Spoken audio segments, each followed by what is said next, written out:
news, Lobbyists are fed up with politicians accepting their money and then not coming through. opinion, When the automated police force orders you inside, that's just them doing their job. remix. Even lost my job partially due to the whole global warming issue. Increase in oil prices. This guy's scared. This is Top Story with Kelly Klass and Jill Skeen, I've been a listener for about 20 years. How can you make me feel better? where the news meets your opinion. Pick up the phone and talk about it. 736-0300. That's 736-0300. Now, here's the hosts of Top Story, Kelly Klass and Jill Skeen. Good morning and welcome to Top Story. 736-0300 is the number to call. Good morning, Jill. Good morning, Kelly. Tuesday. Happy Tuesday. Oh, yeah. I hate to start the show off on a combative note. Why, what? But I just couldn't help to see this morning. I just couldn't ignore it. The White House. Already? We can't even say good morning? How was your day? We said good morning. We said my gosh. good morning. It's time to get down to business. Gosh, what happened to the pleasantries? Do we have any pleasantries left on this show? No more pleasantries. Oh, my God. What? How do you know what I'm going to say? I have no idea, but it was pretty abrupt into good morning and then boom. The White House sent 3 officials to attend Monday's funeral for Michael Brown in St. Louis. 3 more than it sent for former British Prime Minister Margaret Thatcher's funeral last year. How many officials attended the memorial mass yesterday for murdered journalist James Foley? None. 0. Zilch. Okay. Good morning, everybody, and welcome to Top Story. Gosh. How are you today? I don't even know. I'm being bombarded from the start. I'm fine. That's not being it's bombarded. Tuesday. I'm just announcing facts. Oh, geez. Anyway, I'm good today. Good. Why not? I'm glad to hear that. I hope someone adopted my kitty at Oh, the animal that's shelter. right. Please go in. They named him Joker. I still feel bad. I have terrible guilt. Well, you should. I know. You should feel I guilty. do. I feel bad. You took that poor kitten home. You gave it false hopes for 24 hours. We had a really nice overnight. And then you took it back. I did. I mean, They knew it how was. low can you go? He was out on loan. He was out on approval. It's sad.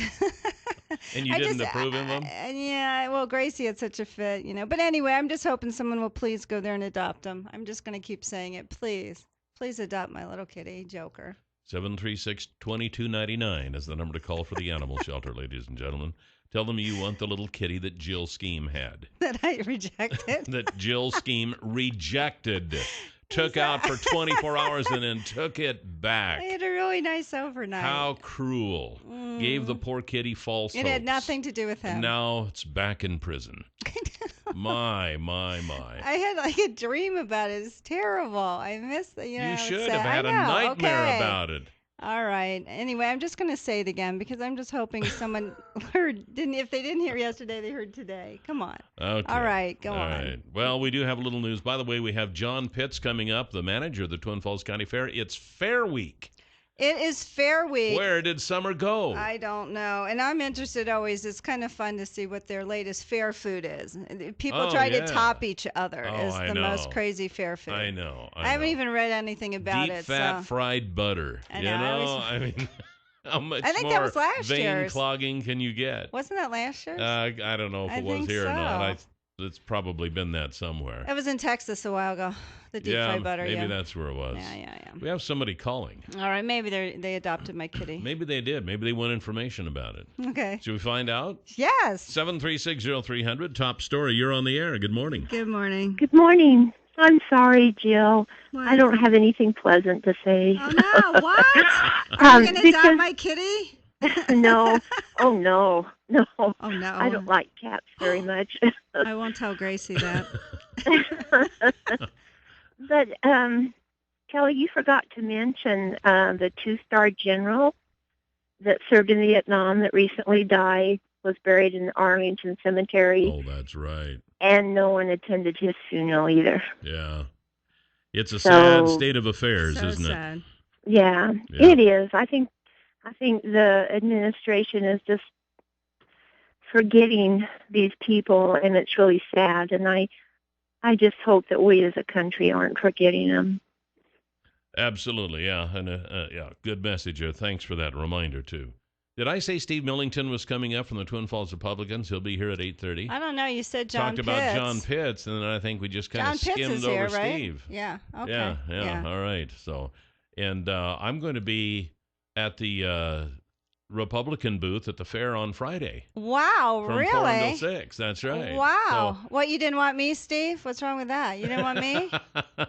Come on, you can't handle the truth? You can't handle the truth? They figured you would be over at the Democrat booth, so. You can't handle the truth? There you go. Fine, I won't be there. We do have some other news this morning. I thought this was kind of interesting. An Oregon state troopers say a man driving a car stolen in Pasco, Washington, attacked a commercial truck driver in eastern Oregon Monday, stabbing the driver multiple times. Yikes. The driver of the truck was from Jerome. Really? 63-year-old Charles Van Zant of Jerome. Flown to Boise. He's being treated for injuries that were not considered life-threatening. Apparently, the guy in the car just come up and starts ramming the trailer of the truck. And so the driver pulls over, and the guy comes up with a knife and starts stabbing him. Then he leaves for a while, runs up the side of a hill, comes back down, and they fight again. And finally, onlookers stopped and kind of helped out, and they got the police, and they came and arrested the guy.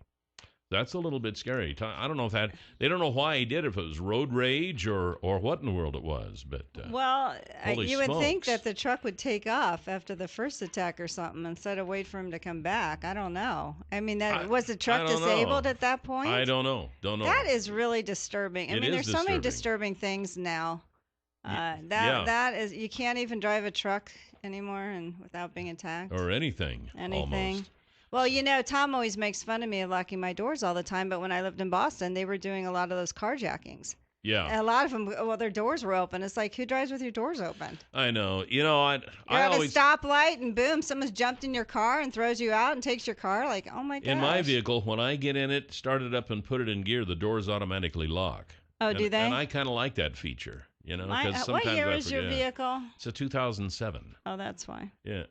Mine, you actually have to hit a little button. And oh, yeah. Yours is back from last 2001. century. Oh, it is this century. Okay. It is. I love my car. I'm keeping my car. But I don't think it's wrong to drive with your doors locked. No. Because when you stop at a stop sign or you stop anywhere, somebody could run out from the bushes and open that's the what door they were doing. Yeah, and especially if you're, you know, when I was back there, single woman, and, you know, you just always are worried. 736-0300, top story. You're on the air. Good morning. Good morning. Good morning. This morning, one of the commentators on this station reported that a man back east had received a contraception ID card for his 3-month-old daughter. And when he investigated it, they said the law says he can't opt out. What is a contraception ID card? I've never heard of that. I never heard of it either, but the thing is, they said he can't opt out. You can opt out.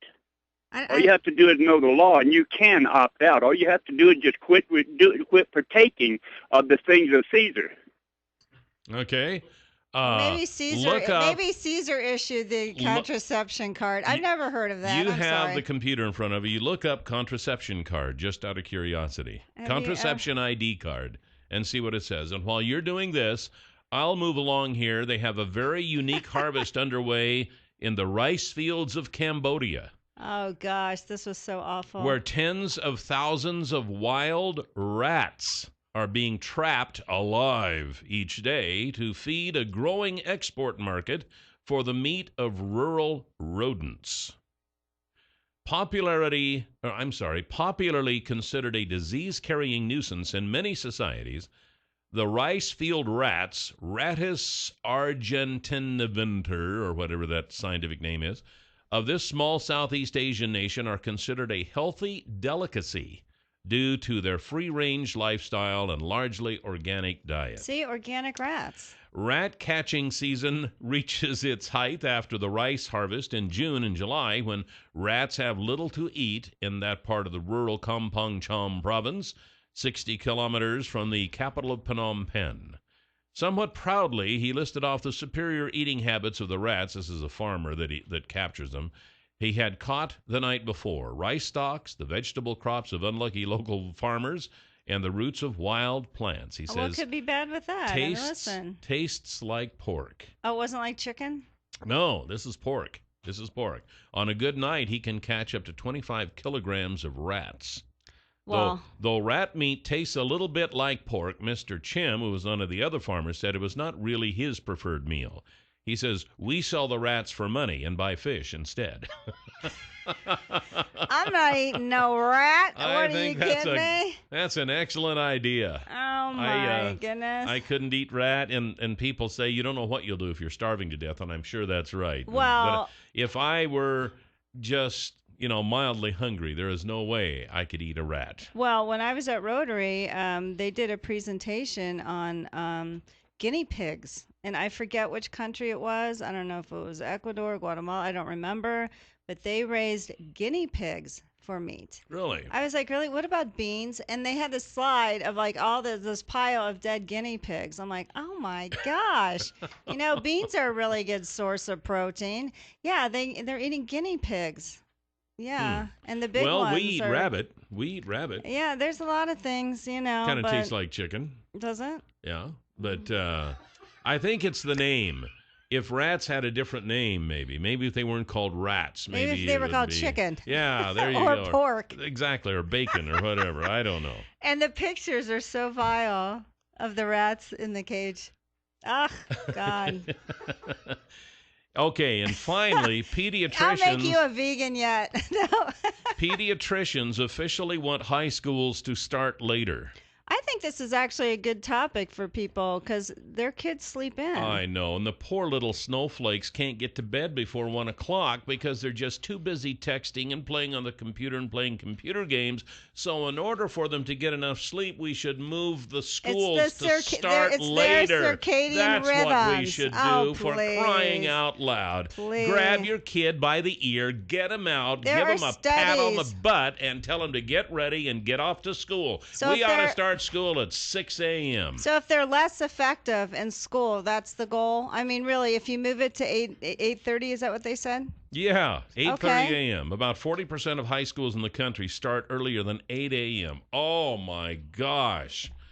The pain of it all. A phenomenon that has negative effects on teens' safety, well-being, and education. So that means when I have to get up at 4:30 to be to work at 5 o'clock, my well-being must be at the bottom of the pit. I mean, for crying out loud. Adolescents are growing. They're different than adults. I'm going to tell them, I can't do this. This is bad for my well-being. I can't get here before 8:30. I think we should have asked parents. We can ask parents. We don't have time right now, unfortunately.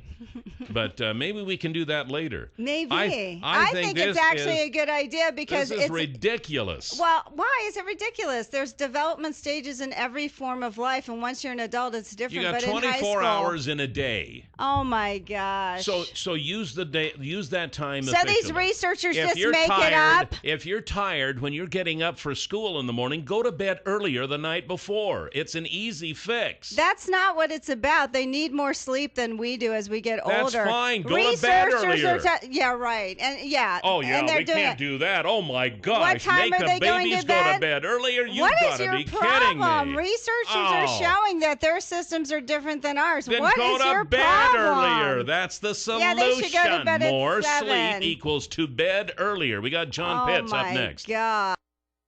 7360300 is the number to call here this morning on Top Story. And I want to welcome John Pitts, the manager of the Twin Falls County Fair. Hello, John. Hi there. Good. You were just here a month ago to talk about last year's fair. That's right. Yeah. Yeah. And what improvements we did on the grounds this year and some of that stuff. Yeah. What did you do? Did you do anything this year? Any improvements on the ground? Yeah. The foundation board got some funding through some sponsorships. We got a permanent covered picnic area on the food line now. Oh, that's nice. And the county grant writer was successful in writing a grant, so we're in the process. They didn't release the funds till the middle of July, so obviously it's not done. But we've got a new 9-room toilet, shower, sink facility started in the RV park. So wow. That'll be nice. No kidding. Wow. Well, now of course the fair starts Wednesday, right? Yep. Goes through Monday. Yes. And any changes on the admission price? Nope. Admission's the same as it's been for the last 5-6 years. Okay. Which is? Pre-sale, if you buy them up until tonight, you can get fair admission for $5 for adults or $3 for kids. Okay. And once the fair starts, you come to the gate. There's $7 for adults, $6 for seniors, and $3 for kids. Okay, now is the parking out in the hayfield, is that free again? Yes. Okay. It's still free. And they have a shuttle service that kind of goes out there and Yeah, and then the foundation board also runs an on-ground shuttle for when you've been walking around the fair all day and are tired and need to get back somewhere. They've got golf carts running around. They can give you and your family or whatever a ride to different areas of the fairgrounds. Any new rides? They've got they change up the new carnival we got last year. They're still rolling in. They just folded up Sunday in Miles City. Oh, so that wow. was a pretty good hike coming down here. Kidding. But they've got some new stuff coming. The speed ride's back, that by popular demand. Okay. And the Super Shot's back, of course. That was you could always tell when that tripped because there was a big screech all over the fairgrounds when that dropped. I'm sure. But yeah, we've got he brought in 2 or 3 different rides. He owns about 40 rides, and we've got room on the Midway for about 26 or 27. Oh, okay. So he can bring a few different rides every year. Any new acts like hypnotists or lions or bears or whatever you usually bring in? Monkeys. Wild About Monkeys. Yeah. Really? Monkeys. All right. I've seen his show at 2 or 3 other fairs when we've been going to different places around the area this year, and it's a really fun show. It's educational monkey show, but it's also really fun. The kids will love it. Oh, good. Very good. Now, the most important thing about any fair is the food. Oh, yeah. So what do we got this year? Anything new and exciting and different and weird? Well, I don't know about weird, but we got a new vendor coming in that makes a salad, either a seafood or a fruit salad, in a big coconut. And he uses the coconut milk as part of his recipe for the sauce that goes on the salad. And he said that's been really popular around fairs around the valley. He puts the lime in the coconut. That's right. That's right. And you said also Shakeout was going to do something new this year. Yeah, Shakeout's kind of veered away from their hamburger menu, and they're going to do the Dutch oven. So they'll have Dutch oven chicken, potatoes, Oh, my. that type of thing. So that'll be a really good addition. It's been the old Dutch oven chicken booth that left several years ago. People missed that, and they were asking for it for years after they left. And Yeah. I think that'll be a very popular booth again. Well, it'll smell good around the fair again this year. I won't it? know. You bet. What about concerts or something new? Yeah, we've got Dustin Lynch coming in this year, Okay. and with his Cowboys and Angels song and She Cranks My Tractor. You want to sing that for us, He's John? an up-and-coming artist, yeah. And it doesn't hurt. He's probably a good-looking, skinny-butted cowboy, you know. Probably. You know. And That always helps. yeah, and then Old Dominion is their opener. We kind of lucked out on them this year. They had been writing hit songs for several years for Taylor Swift, Keith Urban, those type of artists. They finally figured out that maybe if they started a band, they could make the money off their own songs. Yeah. So they were getting a lot of airtime on Sirius Radio, and they finally just started to break into the network market. Oh, good. So I think that's going to be, you're going to hear a lot about them in the next few years. Oh, great. Now And how the- much is separate, right? No, they're opening for Dustin Lynch, Oh, okay. same night. And when is that concert? Sunday, Okay. 7:30. Okay. And how much are tickets? I mean, Uh, that's we- separate from the fair price, right? That's not free. Right. Well, kind of. The fair admission is free with a concert ticket. Okay. Yeah. So I think the reserve seating is $20 and the general admission is $17. Okay. Now they're also having a I big, can't help you. what we had them on the air last week. The Monster big truck? monster truck. Yeah. That's what I kept trying to say tractor pull, but that wasn't right. Yeah, no, the All-Star Monster Trucks, the first year we tried them at fair since I've been here was last year. They put on a really good show. We had a little bit of trouble. Those trucks burn about 8 gallon of alcohol in a 5-minute run. So Oh, they you're run, So kidding. they run pretty warm. Oh, So- I had my. a car like that once. And so they needed some cool down time, and we had trouble getting something for fill-in last year. So we brought in some transformers this year. They're mobile robots that transform up into a 30-foot tall, one bad guy, one good guy kind of a thing. And Oh, Oh, wow. we don't. it gives a little bit of a break in the middle with something going on. Yeah. and lets those big trucks cool off a little bit. All and right. we've got a school bus this year and a couple minivans for them to jump over, so those trucks will catch some air. Oh, very cool. So, Well, John, best of luck. Yeah, we're out of time, but hey, thanks for telling us about this. We'll see you at the fair. All right. You're going to be there, right? Oh, probably. Yeah, okay. John Pitts from the Twin Falls County Fair. Thanks, sir. We'll see you next time. Thanks, we got John. Steve Millington up next with the Twin Falls Republicans. 7360300 is the number to call here this morning on Top Story, and I just wanted to let you know that the folks at actually, it's Stanley and Company. They're kind of there in the same area. Stanley and Company has the Lowen honey loader. Mm-hmm. And as we've noticed here in the past few weeks with all the rain we've had, when the rain falleth from the sky, then the green manure runneth around the ground. And the best way to pick it up is with a Lowen honey loader. So if you have a feedlot or dairy operation where that is an issue, you might want to consider this, and you can talk to Pat Hartzell about it at 280-1167. He can set you up with an appointment where one of these Lowen honey loaders is in operation, and you can see it working, and then decide if maybe something like this would be of beneficial use on your operation. So give Pat a call. Tell him that Kelly and Jill told you to call. His personal cell phone is 280-1167. That's Pat Hartzell. If nothing else, just call him up and say, hey, Kelly and Jill said to call up and say hi. Hello. Yeah, he'd appreciate that. I'm sure. Especially between 9 and 5. Especially now. Yeah, right now. When everything's busy. That's right. The Democrats' secular progressive move, political correctness is killing us too.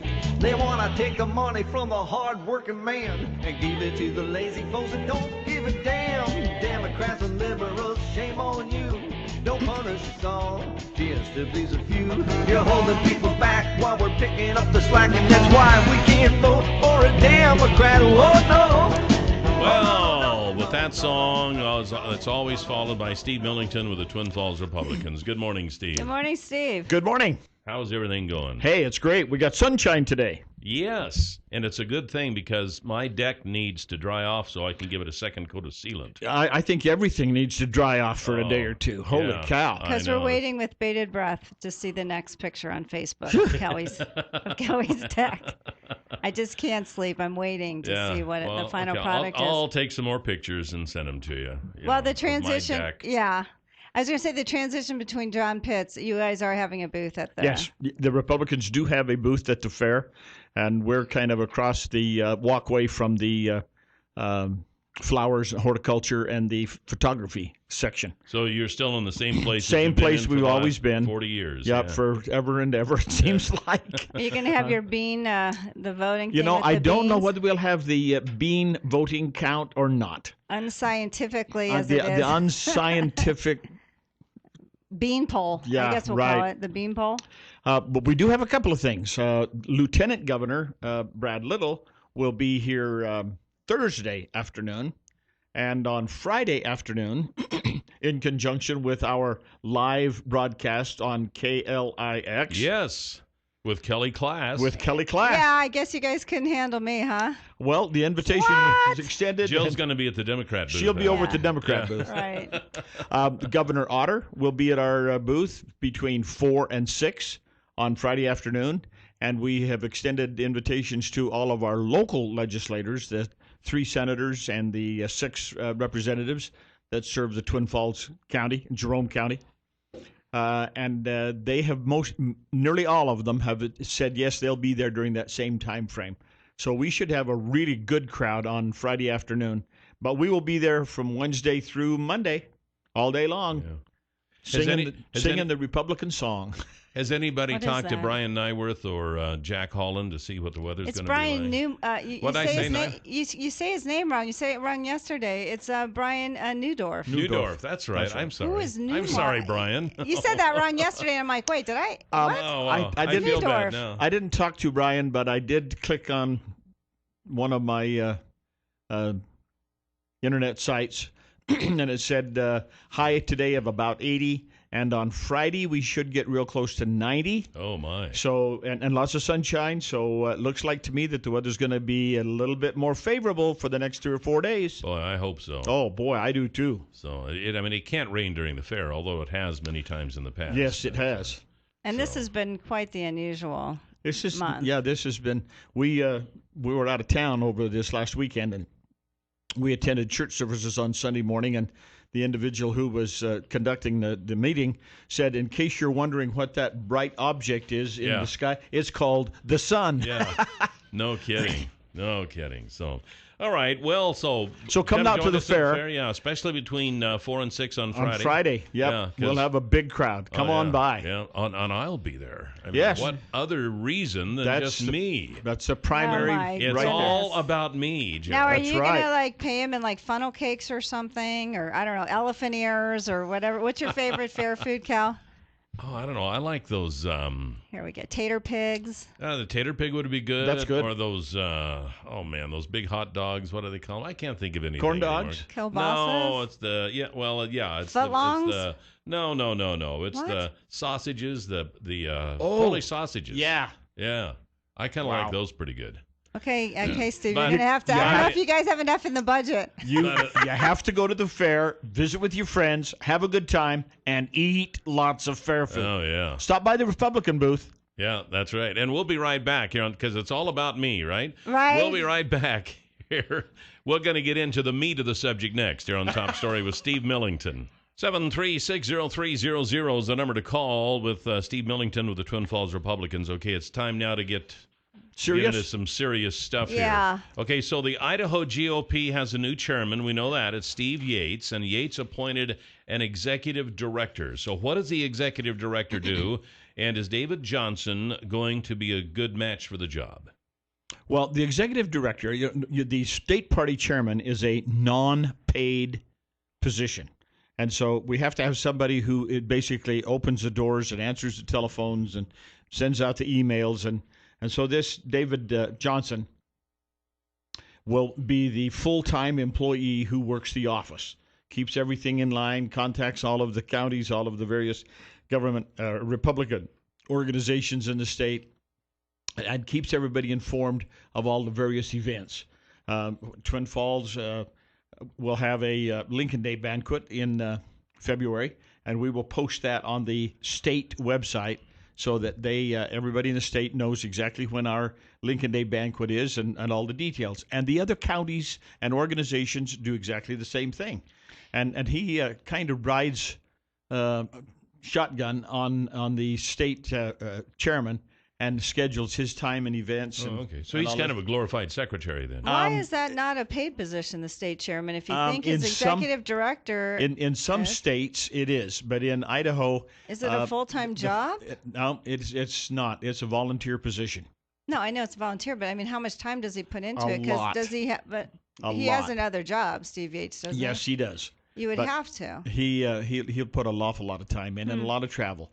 Now, one of the things, if we were a more wealthy organization, we could probably give him a stipend of some kind. But the Republican Party isn't wealthy. Oh, yeah. I thought the Republicans had all the money, Yeah, Steve. you get all the poor lobbyists. Democrats don't have any. All The the Democrats have all the money. wealthy The people. Republicans are just groveling here. Have Mitt do a donation or something. And just reading the bio on this kid, he probably has got a pretty good background.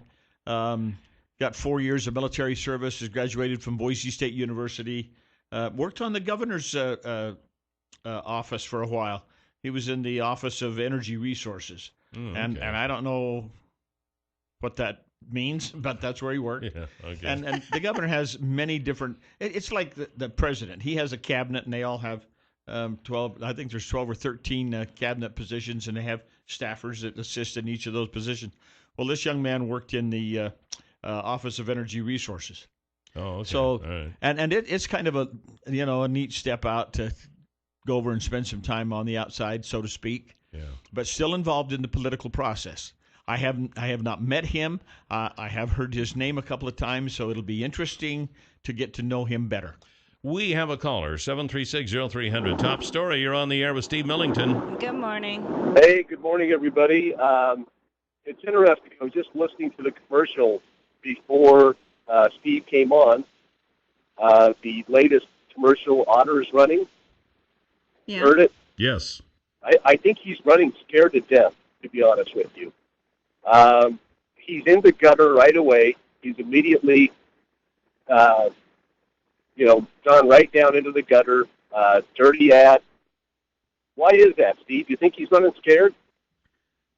Well, I don't think he's running scared. I think he's running strong, or stronger. I did not hear that commercial. I have heard commercials for his opponent several times, but I have not heard Otter's commercial, so I must have not been paying attention somewhere. But the thing that I think that's interesting is that it's Labor Day, and the campaign season begins in earnest come Labor Day. That's true. And A.J. Belukoff has come out swinging. He's attacking this one and this one and this one, and unfortunately, as a incumbent, actually an 8-year incumbent, you are in a position where you have to defend rather than say, I will do this. You have to defend past practice and then push the ball forward and say, and we will continue by doing these things in the next 4 years. And so I think I wish. What do you think Otter could really defend on his record? I apologize that I have not heard that commercial. I wish I had, but I will pay a little more attention. What do you think he could defend on his record? I mean, don't you think? I think he actually is going to have a fight on his hands this time. I think, any time that you come against an incumbent, you have got, as an opponent, you have got an established record of performance that you can begin to attack. And that's where Belukoff is aiming right now. Otter has got 8 years worth of history as governor, and so it's going to be open game as far as Belukoff is concerned to start shooting at him. One of the things I wanted to talk about is next Tuesday, a lot of the school districts in the state will be going to get voter approval for bond levies and such, and a lot of the voters in the state have complained that the state is what needs to open up the coffers for the schools instead of making the schools, kind of the term they use, beg for money from the local patrons.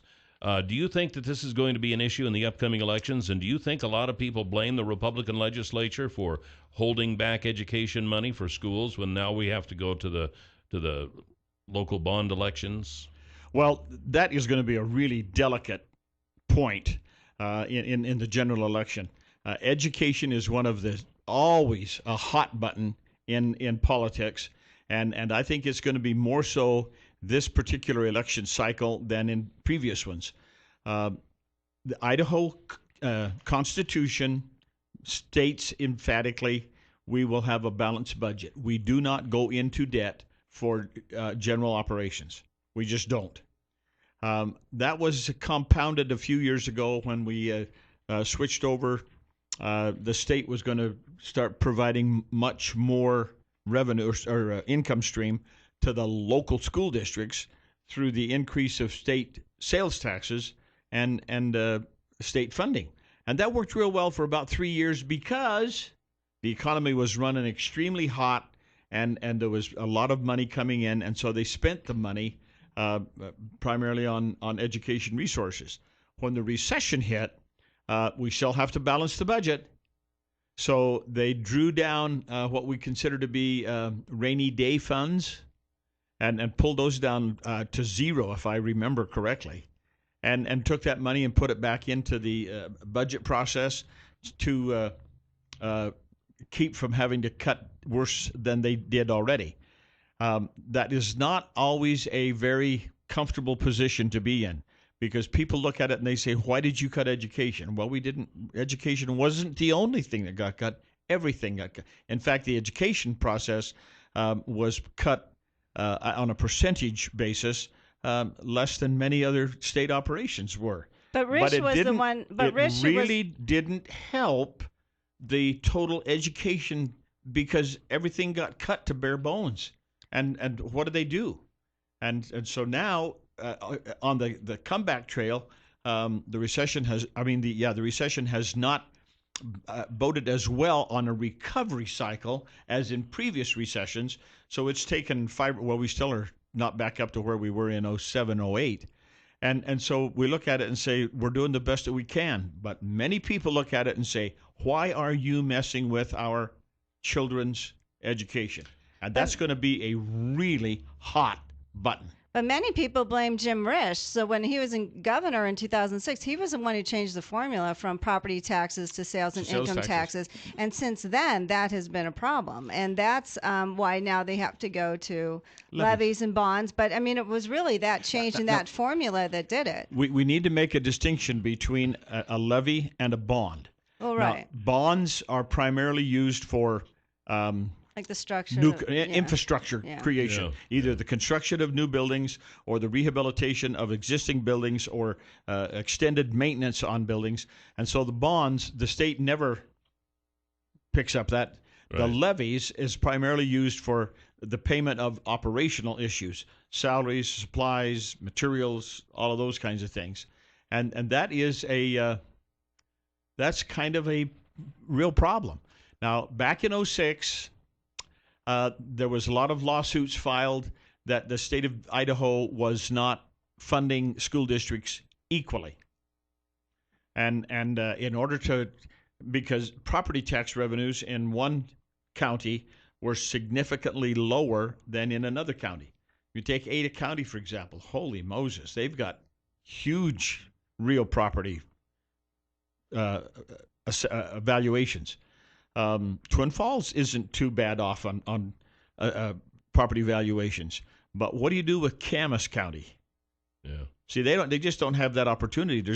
They don't have any high-rise buildings up there that they can tax, and so the sales tax formula was to level out revenues much more equitably across the state, so that the smaller school districts would have the opportunity to pick up more revenue for their operations. Now, a lot of people will argue, too, that the online sales tax money that Idaho keeps voting down is another issue, and that's another area we could get some more money. Other people say, no, it's just more taxation. So I realize you have that push and shove. Every time you look at that, there's two sides to every coin. And people do an awful lot of online shopping, much more than 4 or 5 years ago by a long ways. And it's going to get more. And I think you're right. There will be a lot more online shopping. It's just too convenient. Yeah. So, I mean, it's like so 30, you think 35 million. Think the Republican legislature will be a little more open to collecting online sales tax in the future? That's going to be a very, very interesting question. There doesn't seem to be much interest in raising taxes, so to speak, even though you're not really raising the taxes. It's just an extension of a tax that's already supposed to be there. You look at your Idaho state income tax return, and there's a line right there that says sales taxes on online and out-of-state purchases. That's right. Okay. How many people actually do that? Well, I don't know, but I think 2 or 3 years ago they raised like $600,000 or $700,000 from people voluntarily putting in. I bought this out of state, so here's my sales tax. As opposed to 30 to 35 million. Which they estimate. And that's a low number, I'm pretty sure, That's a low Jill. number, that was I think that number is closer to 50 now. We got another caller. Let's go to the phones. Top story, you're on the air with Steve Millington. I would be more than happy to pay, for education or even more, or even have the state help pick up the tab if they get rid of some of these stupidly small districts. I mean, some of these districts are so small, then they have to have a superintendent, a principal, and all this other stuff when they should be combining. And I think that if you cut the funding to the point where it says, look, or you redistrict. I mean, that we have to redistrict every 10 years based on population for congressional districts and Senate seats, but we don't have to do it for schools ever. So are you saying that Pocatello should have the same school districts that they had 50 years ago when their population was 30-40% higher than it is right now? It just doesn't make any sense to have a Valley school district and a Hanson school district. They should both have one school district, one superintendent. Cut some of that overhead. What do you think, Steve? Well, he raises an extremely touchy point, because most people look at school consolidations and they say, don't you take away my school. Yeah. And that's the way we always couch the conversation, is my school. There is a lot of savings. There could be a lot of savings if we consolidate. If there was only one school district in each county, Now, in some counties, like Camas County, that's a non-issue because they only have one school. They don't have much of a county. But the caller raises an interesting point. Why do we have one in Cary and Dietrich and Richfield and Shoshone?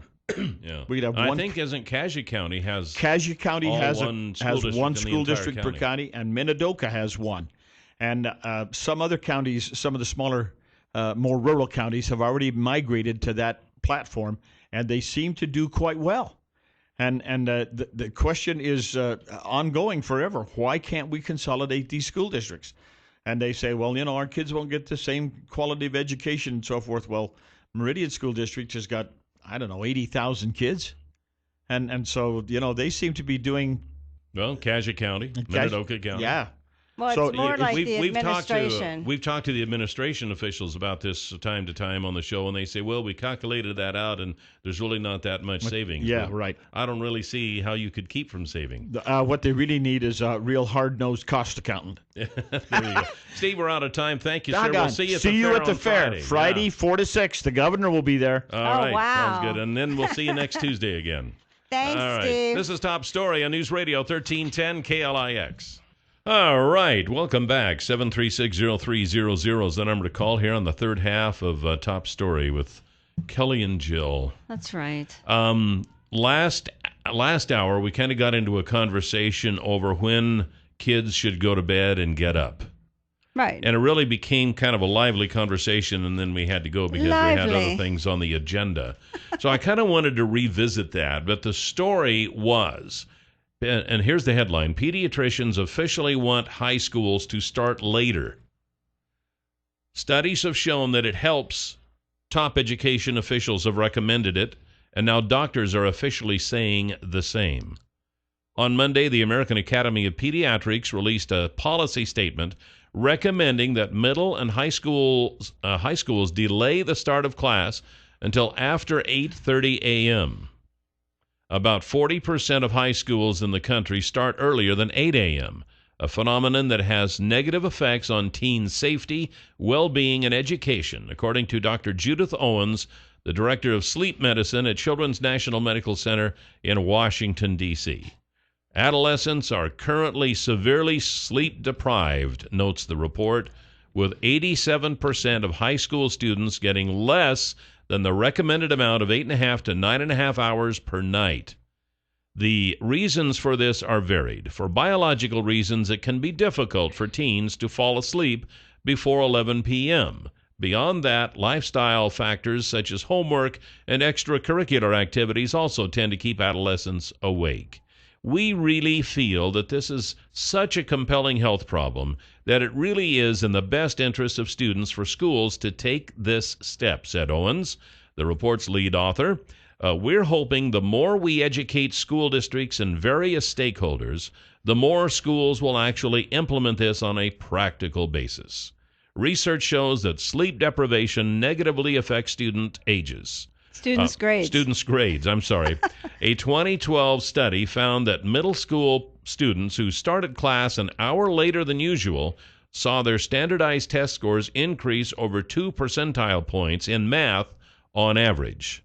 Now, is a 2% increase, is that significant? I would think it would be. I don't know. If you think, why not? The score changes are comparable to other differences we might see. The effects of starting school an hour later are similar to increasing grades we see when kids' parents have more education. Researcher Finley Edwards said, sleep-deprived teens also have higher self-reported rates of depression, higher rates of obesity, and lower rates of school attendance. When you delay school start times, all these factors improve. Less self-reported depression, fewer driving accidents, better grades, better test scores, and better attendance. The nation's top education official agrees with Owens' assessment. In 2013, Education Secretary Arne Duncan said that while schools are free to set their own start times, it's worth considering a delay. There's a lot of research and common sense that lots of teens struggle to get up to get on the bus, Duncan said last year in a broadcast interview. A unique harvest is. Oh, I'm sorry. That's another story. Started going into the next story. So anyway, there you have it. So I don't know. Apparently, they've done some research that indicates if we just started school later in the day, then the kids would do better. Well, why is that so awful? We start work, it starts at 8 or whatever, and they say part of the problem is that when you start kids in high school later, elementary kids start earlier. You don't want them out in the street in the dark. But you know what? I mean, really, what's 8:30 to 4 as opposed to 7:30 to 3? What is the big deal? I don't understand it. If they have, and obviously teens you have know different. What'll happen? If school goes later in the day, then they will start complaining because it's cutting into their extracurricular time. It's cutting into the sports time.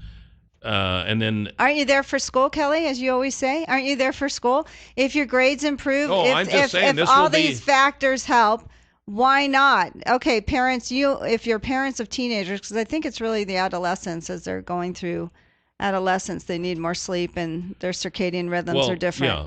Well, my argument, and 7360300 is the number to call. What do you think? Should we delay school? Would your kids do better if they could get up later? I mean, if they got up at 7:30 and were on the bus, and left at 8 or whatever, you get an extra hour. I know it would help us. We had an extra hour. But as well, I'm not a parent, but as you age, you don't need as much sleep, but kids do, and it affects them. Well, my argument for that is instead of going to bed at midnight, go to bed at 10:30. Well, they're saying also that they, because of their biology, they have trouble falling asleep before 11. Plus, you have to do your homework and everything else. But if you go to bed at 11, they still need 8.5 to 9.5 hours of sleep. So, I don't. Just what's wrong with an extra hour? I don't get it. Just go to bed earlier. Go to bed at 11 o'clock, because I will bet you that most teens probably aren't asleep by midnight. Because they're up texting and they're But even when they Xbox didn't have texting, kids stuff. slept in. Kids in my school, and you're dazed for 2 hours as you're in there. And if you did better in school because of your biology or physiology, why not? What is the big deal? 1 hour, what is the big deal? If they're not going 8:30 to 6. Actually, when we went to school a sophomore year, because we had so many juniors and seniors, I went from noon to 6. My sister went from 7:30 to 1 or whatever it was, because we didn't have a large enough school. But, what's the big deal? Well, I don't understand changing a whole system of doing things just because kids can't go to bed early enough. Well, you're not listening. It's the pediatricians. It's not because they aren't disciplined. It's because they need more sleep. Okay. So, they're not saying they go to bed at 10 or 9. They said their physiology, they have trouble going to sleep before 11. That would change. The reason they can't go to sleep till after 11 is because they're not used to it. Oh my gosh. If you start going to bed earlier, you'll start getting up earlier by nature. Let's see what their the parents nature have to is say. different than our nature. Don't you get it? Only because we allow it as that parents. That is not. Oh my God. 7360300. Top story. You're on the air. Good morning. What do you think? Good morning, Kelly. Good morning, lovely Jill. Good morning. Kelly, give me help.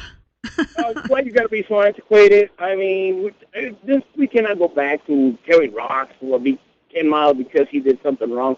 Come on, look what Google does. Look at what they do at Silicon Valley. They pampered their employees. Notice they let them take a little nap. So that's what we got to do at the schools. Let them wake up whenever they want, do the work. That way, they can be more social. That way they can be more alert and, bring some new ideas. Why do we got to stick back to the same old schedule? Well, it's up to me, 10 o'clock in the morning. So you had kids, and did they have trouble waking up as teenagers to go to school? Do you think if it was an hour later, it would be the end of the world? Oh, no, not at all. No. And then, you just accustomed to the system. But, I mean, Kelly and all these older than I am, they wanna, they're set on their old ways. I mean, it's the 21st century, people. Technology is coming up. I mean, we can do, if the scientists and doctors all agree 2%, even if it's half percent, that's better. That's a program.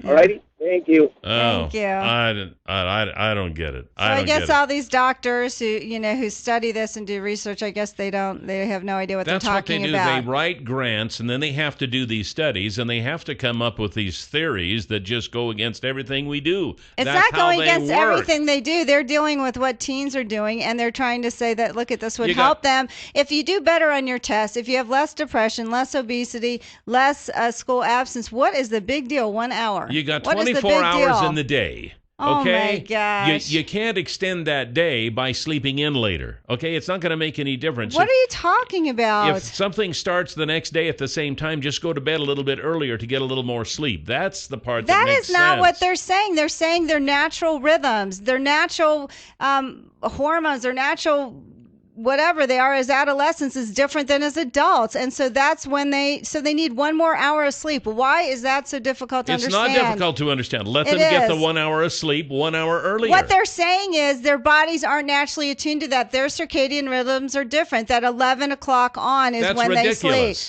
They're researchers and you're not. They're pediatricians and you're not. Ridiculous. They deal with adolescents all the time. In the day. What difference does it make where you get that sleep as long as it's all together?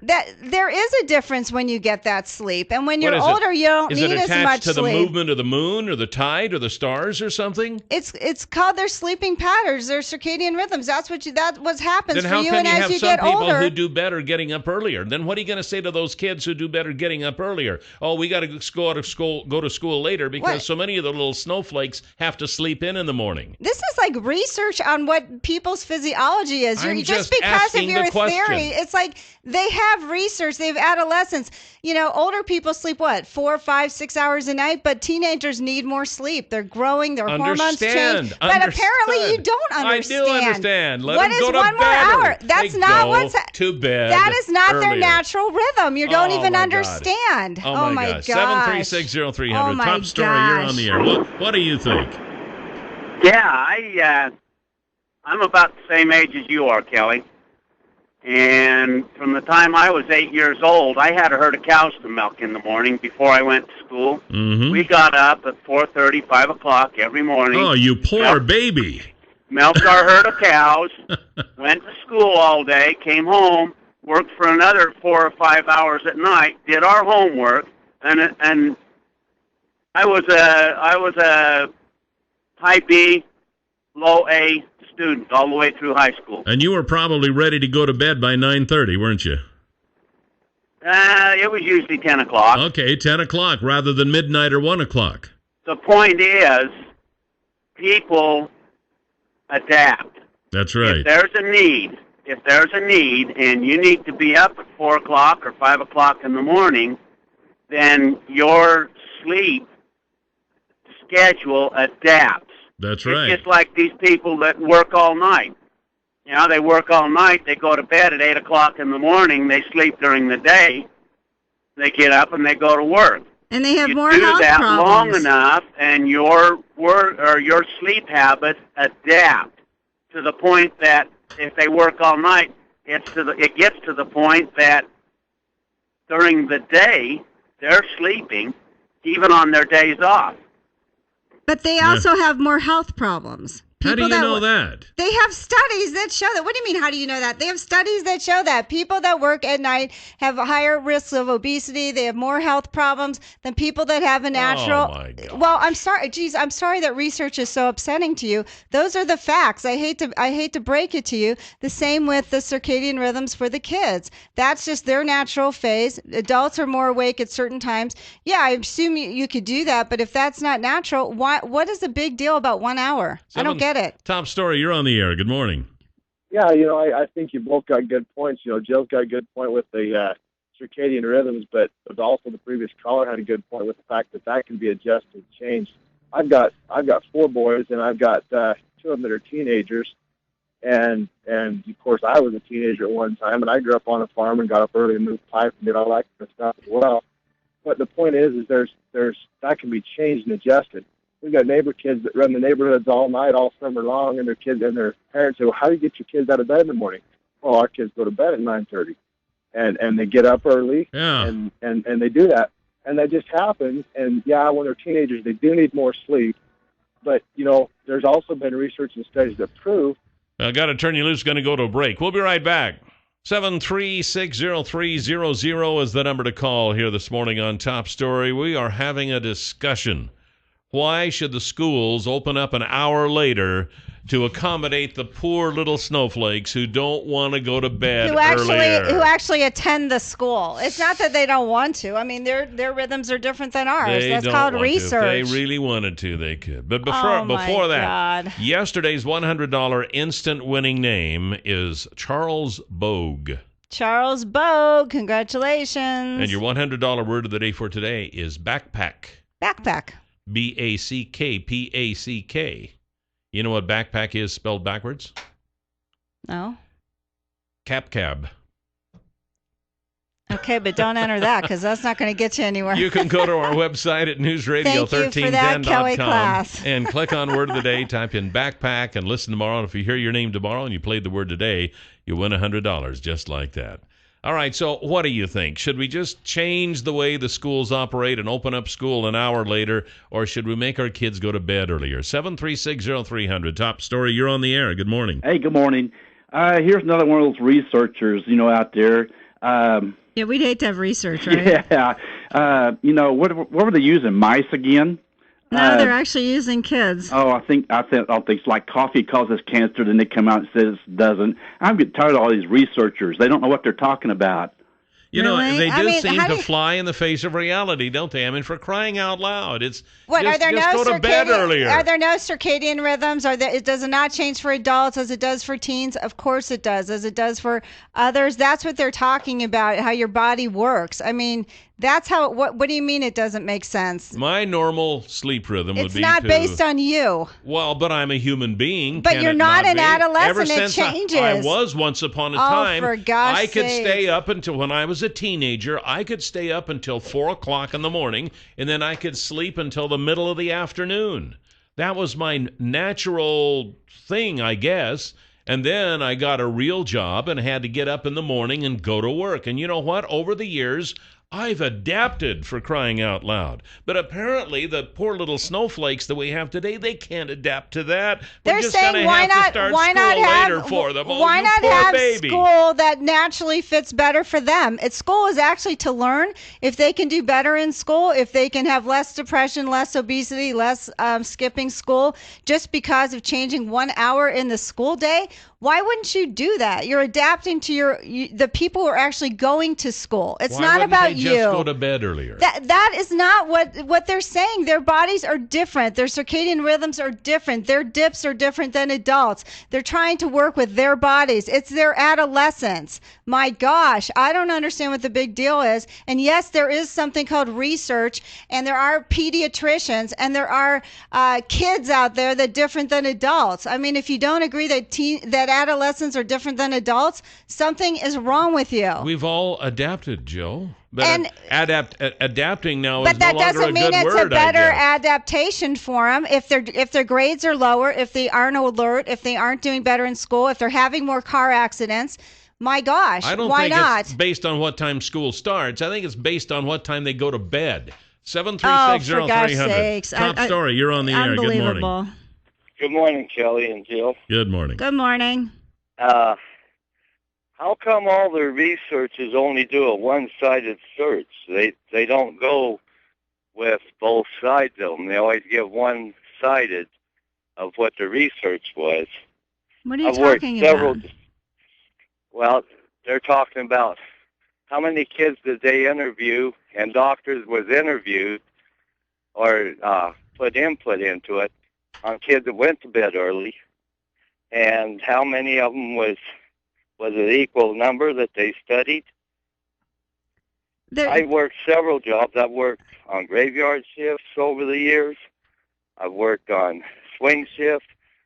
My body adapts to whatever it is, and I've always had good ratings at all the jobs at different shifts I've had.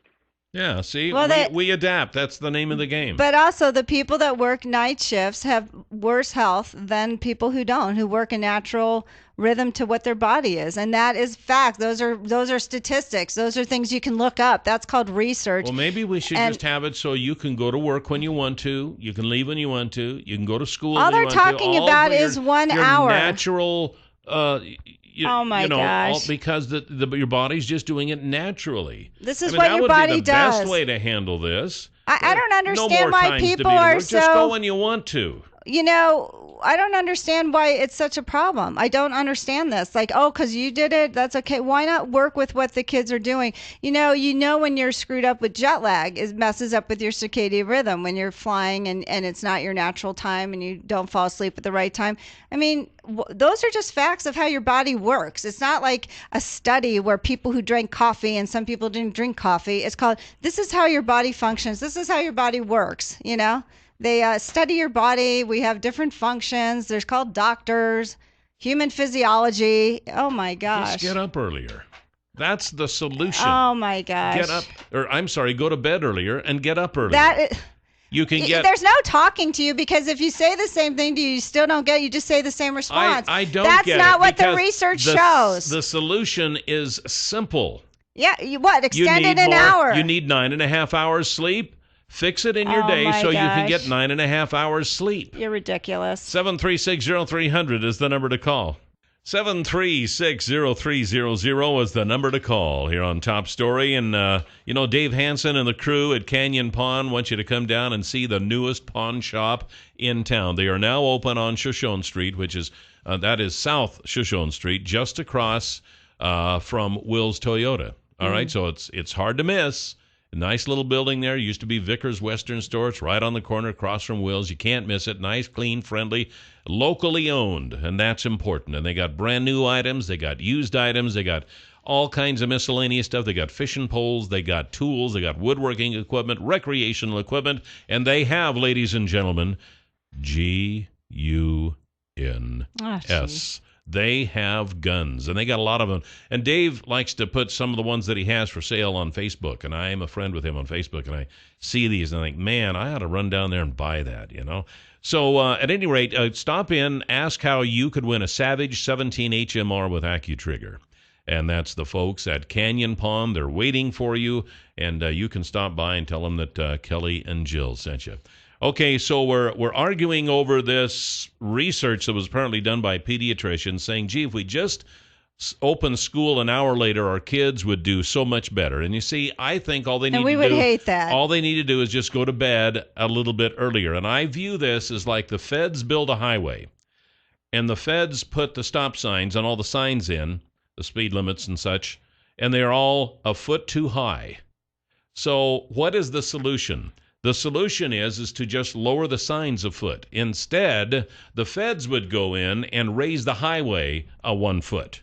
You see, that's the difference. That's what we're talking about here. That is not what we're talking about at all. We're talking about should school be more in line with what the kid's natural internal body clock is. So if you delay it an hour, is it going to be the end of the world? Has anyone even called up to say, how would that affect your life if school got out at 4 as opposed to 3? How does that affect your life? Actually, I think it'd probably help people. You wouldn't have daycare as long. You wouldn't have to worry about your kids fooling around. What do you mean you wouldn't have daycare as long? Why? I mean, what? Say you pick up your kids. They go from school. They get a date from 4. You pick them up at 5 after work. So instead of 3 to 5, you have to worry about them. Latchkey kids, they might be home a couple hours. They might be home only 1 hour. My gosh, I don't understand the argument. If kids do better, they've proven they've done better. They've proven their health issues aren't as bad. I don't get it. Why not? And it's not like this is whacked out research. These are called your natural body rhythms that everyone has, or internal body clock. This is a sledgehammer that approach. Changes from teens all you have to do is go to bed adults. Earlier That's not all you have to do. 7360300. Top Story, you're on the air. What do you think? Kelly, is that you? That's me. Unfortunately, Good morning, Jill. yes. Good morning, Kelly. It didn't sound like Kelly? Don't be nice. Don't be mean, I should say. Be nice. Kelly's kind of right in a way, Jill. In fact, why? Where you're saying you don't understand, I almost think you don't mind spending somebody else's money. What does that mean? You're getting the kids home later, but an hour later? Right. What are you doing in the morning? Economically, a lot of people are in work and taking their kids to school in the morning on their way. So what do? Stay home an hour later to take their kids to school, or do we run 2 bus routes, or what do we do? How do we change the whole economics? If these are adolescents, if this is high school, they couldn't. You go to school. What, you're there by 8:30? A lot of people start work at 8:30. They don't start work at 7:30. Well, but a lot of them are in elementary, and if they go to school at 8:30, and you have to be to work at 8 o'clock, how are you going to do that? High school. They're talking about adolescents. They're not talking about elementary schools. What you're doing, running the 2 bus routes, and when do high school kids ride a bus with elementary kids? They do it all the bus time. Routes, I don't. When do they do that? Well, you're asking them to change the rules. I'm sure economically they'd have to change bus routes or schedules or something, wouldn't they, Jill? Well, if they did and it helped your kids do better in school, wouldn't you be happy about that? I want to make one more comment that you were talking about earlier, and that's consolidating these schools. I constantly hear about teachers buying supplies for their own students. My comment would be, if they consolidated the schools and took out some of these high-priced, high-wage superintendents on these little bitty towns, the school system could pay for their own supplies without the teachers having to supply them. Yeah, that's part of the that argument. Would be nice. I think we're going to continue to hear this argument in the future until something is done. I really do, and I think it's a discussion we need to have. 736-0300, top story. You're on the air. What do you think? Okay, my comment would be we are always comparing our students to the Asian schools or European schools and how much better they are than our kids. And I know for a fact that they go to school sometimes earlier, stay longer. And so if we are always comparing ourselves, maybe we should do the same thing. Send them earlier to school. Pick them up later, and they go to school on Saturdays, too. Maybe they should just work 24 hours be at school, because, they just aren't learning enough. They just aren't learning enough. Well, I'm just saying what the studies say. That's right, and they go to school on Saturdays. Oh, my gosh. Comment 1 hour. And my comment is on when you were saying about Jill on... What? We're not going to have time for your comment, unfortunately. We've got to go to a break. We'll be right back here on Top Story. 736-0300 is the number to call. We're gonna change directions here just a little bit because we're not moving. We're not solving this problem at all. There's no solution. Here's another story. Oh, that's the wrong one. Oh, for goodness sakes! Pick up the right story. Let's just read the part that you want. Go on. In Winooski, Vermont, city officials like to involve local businesses in its effort to keep flower beds healthy and thriving in town.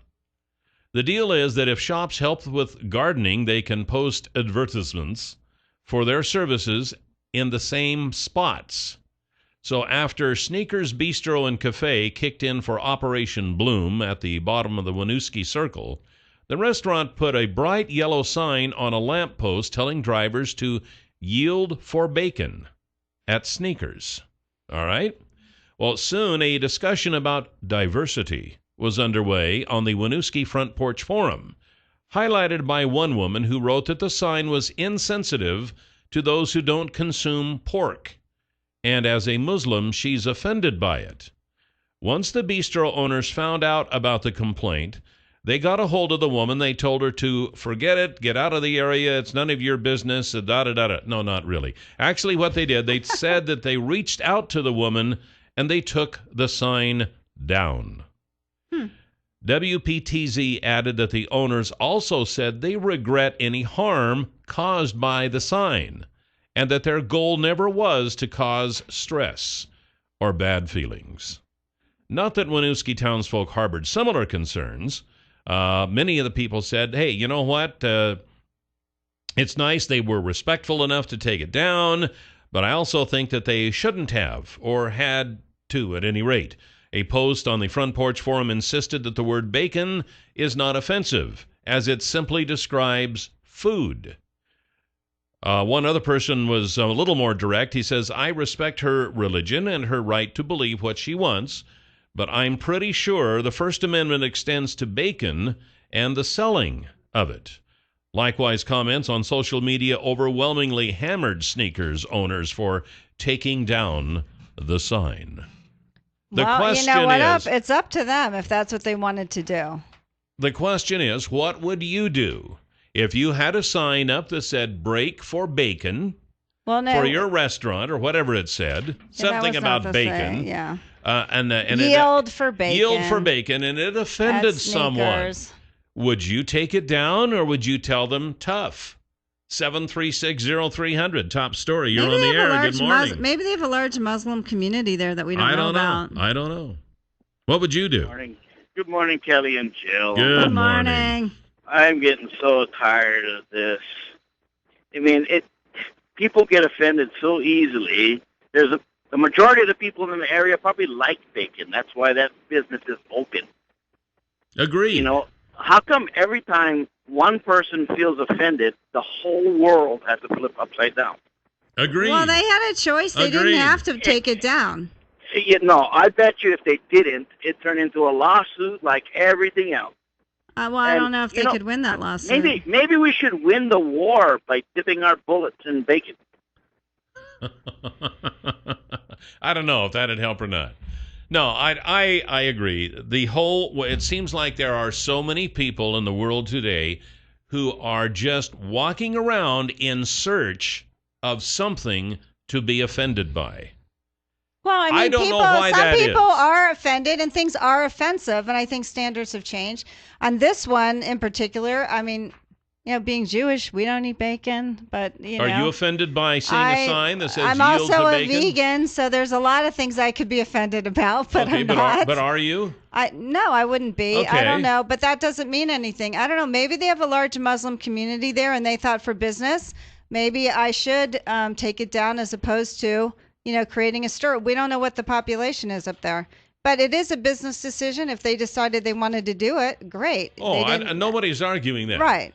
I think the discussion comes in here is, when are we going to decide that we're just going to stop being offended? Well, I mean, there it's are your things choice that are whether you want to be offensive. offended. There's a lot of things that happen in my life on a daily basis that I could be offended by. You know what? I just let it roll off and I move on with my life. But some people absolutely refuse to do that because they just want to make life hell for everybody else, claiming that they're offended by some stupid little asinine thing. She was offended, but the business, like I said, they didn't have to take it down. They chose to, and that's called America, right? 7360300, top story. You're on the air. What would you do? Yeah, good morning. Good morning. There's the possibility, too, that threatening phone calls were made or threats were made that no one ever heard about, because there is a certain section of this community that is quite violent. So you never know. You mean made to the restaurant? Behind the scenes that may have caused them to take that down. It may have not just been as simple as it looks.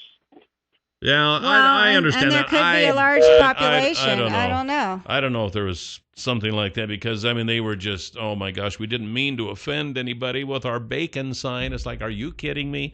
How stupid is this going to get, folks? Well, I mean, we got the political correctness police out there, and I understand, as a matter of fact, that they were packed and ready to go from the administration in Washington, D.C., headed for Vermont to teach these restaurant people a lesson. But since they took the sign, maybe that's what prompted them to take the sign down. They thought, oh, boy, we don't want to be visited by the political correctness police from the Obama administration. We better take this down. Muslim population, and they thought, wow, this is going to start a fuss, and we might lose business Maybe that way. they should go to bed earlier. Maybe they should market their business better. It's time for the Huckabee Report. And you can hear the Huckabee Report each weekday at this time, brought to you exclusively by Waddell & Reed. Laura Nelson, Josh Funk, and Steve Stanger are the financial advisors, and they have a phone number you can call, and it's 736-6563. I have another phone number you can call. It's 324-3341. That's the phone number for Farmore of Idaho, where they have the Certus set. The Certus set, yes, no moving pipe, no borders. With the Certus set system, you're able to grow and harvest every square inch of your field. This is a flexible pipe that the equipment that you are driving moves around out of the way so that you can get to your crop and do the things that you do as a farmer. And you don't have to move the pipe. You don't have to send a crew in and have them move it out before you can go in and take the hay out. And then when it's done, you don't have to bring the crew back out and have them go back out and set the pipe back up. That certainly sounds good. I know. Very it sounds convenient. good to me. I'm thinking about going and getting some just for my yard. Oh, jeez. Then I don't have to roll up the hoses before I want to mow the lawn. I don't think it has anything to do with the lawn, but for the fields it does. And they can tell you all about it. Ask them about the Certiset at Farmore of Idaho. Their number is 324-3341, and they're online at farmoreofidaho.com. Again, now coming up, I'm going to be at the fair Thursday also. I believe I'm going to be at the Twin Falls County Weed Bureau, I believe. Stop. You have a remote at the Weed Bureau? I believe so, yeah. Should I bring you some of my weeds to give back to them since they seem to be growing so well with the rain? Especially with the rain. Isn't that the truth? I'll my give yard you looks a good, wheelbarrow. but boy, I'll give you a wheelbarrow to take to them. And then Here. And then Friday, I'll be at the Twin Falls County Republican booth from 4 until 6. The governor will be there, and so Steve Millington will be there, and some of the other local elected I'll tell you who officials. won't be there.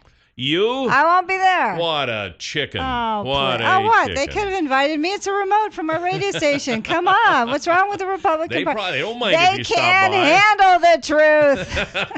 They wouldn't mind if you stopped by. Are you You kidding? might get it. You might. What? You might find some of the truth there. Might ruin the demographics of their bean poll. So anyway, looking forward to that. That'll be fun, and I think I might even get a corn dog or something, or an elephant Now, ear, what's your or favorite? all of the above. What's the thing you look forward to every year at the fair? That you go back. I don't know. I just buy fair food, So it doesn't matter. You don't have one favorite. Just buy fair food. Nothing favorite. I like the Polish dog. The what do they call it? Was Polish it the hot dog. kielbasa? Yeah, Don't maybe. they call it that? It's the Polish hot dog. My smell takes me to it, and I say, put one of those on a bun, and I'll take it. Not an American hot dog, I eat Kelly? it, and it's great. You're going European on us? You're going like... No. Hey, Anyway. tomorrow we'll have the State of the City and so much more, so we'll see you then. Want you to have a great day. Goodbye, Jill. Bye, Cal.